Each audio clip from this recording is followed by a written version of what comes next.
qu'est-ce que j'ai fait encore? Bon, après le Bénin, on part à Kinshasa. Mais avant, on reste à Abidjan.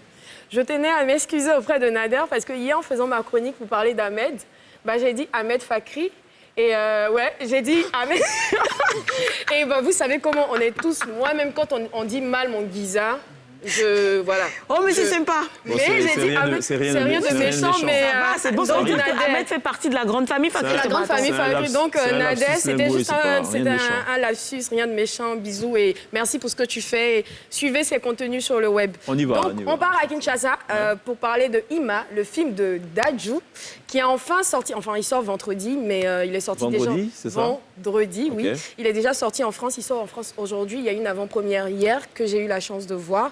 Donc, l'histoire est simple. C'est Dadju qui se rend à Kinshasa. Et une fois là-bas pour un concert, il y a un big boss qui va lui demander de jouer un concert privé. Mais il est surpayé pour ce concert. Et quand il arrive à ce concert, il rencontre Ima, qui est la femme de sa vie, d'après lui.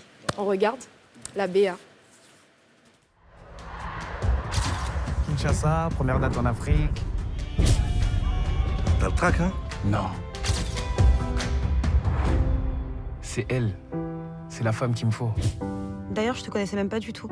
Tu le prends mal? Je te connaissais pas non plus. Kétia?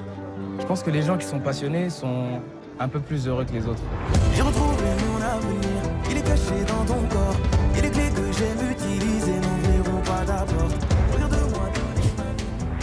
Dadju, t'arrêtes de le voir. Je suis une femme libre. Je fais ce que je veux. Ima, on va la retrouver. Tu me fais plus confiance maintenant? On se fait plus confiance? Tu sais dire que peut-être. Mais quoi, tu veux que je te dise non?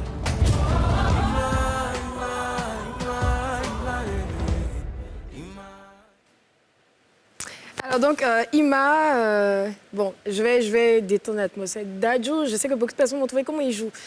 Il joue pas terrible. Mais en même temps, c'est pas un acteur. Il joue son propre rôle, c'est son premier rôle. Donc, franchement, moi, je lui excuse ça. Mais Khadija Touré, franchement, elle fait honneur au pays. Excellente actrice, elle déchire. Et le film, c'est une vraie comédie romantique avec le coup de foudre au début, les petites embûches. Je ne vais pas vous dire la fin, mais vous avez compris. Donc, histoire d'amour classique. Il n'y a pas de grand dialogue. Donc, ce film se veut même pas un film d'auteur. Donc, vraiment, un dialogue facile. Et il y a beaucoup de musique. Donc, ceux qui sont fans de Dadju seront contents parce que Dadju chante beaucoup. Donc, on entend Ima, qui est d'ailleurs... qui va se retrouver sur son album qui sort ce vendredi. Il chante aussi King, qu'il a fait récemment avec Diddy Stone. Il chante pas mal de ses albums. Le film, il est tendre, il est mignon, il donne envie de tomber amoureux. On découvre le Congo, on va à Bandal, on découvre la forêt du Congo. Et surtout, c'est un film où il n'y a pas de... En fait, il n'y a pas de grossièreté. Il n'y a pas de scène... Il n'y a pas de scène un peu déplacée. Donc il n'y a pas de scène chaude? Il n'y a pas de scène chaude. Donc, tu peux même aller le voir avec ta fille. On peut aller le voir avec nos nièces, nos enfants. En fait, c'est une comédie romantique familiale. Donc, il n'y a pas de scène waoutique? Il y a des scènes waoutiques, mais mignonnes. Tu vois ce que je veux dire? Donc, on peut aller le regarder avec nos petites sœurs. C'est très pudique. C'est très pudique comme Dadju l'est. Il y a sa mère, il y a son manager dedans, tout et tout. Et donc, le film est en ce moment dans toutes les salles. Donc, vous pouvez aller le voir. Et même dans les salles, en ce moment, il y a une promo. Lundi, mardi, les tickets sont à 2500. Donc, profitez. Allez voir Ima et tomber amoureux. Elle est trop belle. Oh là là. Bref, c'était Ima de Dadju. Je vous incite à aller le voir. C'est le film de sa vie, c'est ça? Non, pas du tout. Il joue son rôle. Il a inspiré les scénaristes. Donc, il a voulu qu'on aille tourner au Congo, dans son pays. Et comme il n'a jamais joué, il a préféré jouer Dadju. Donc, c'est pas sa vie, mais c'est une partie. Voilà. OK. Merci pour ces précisions.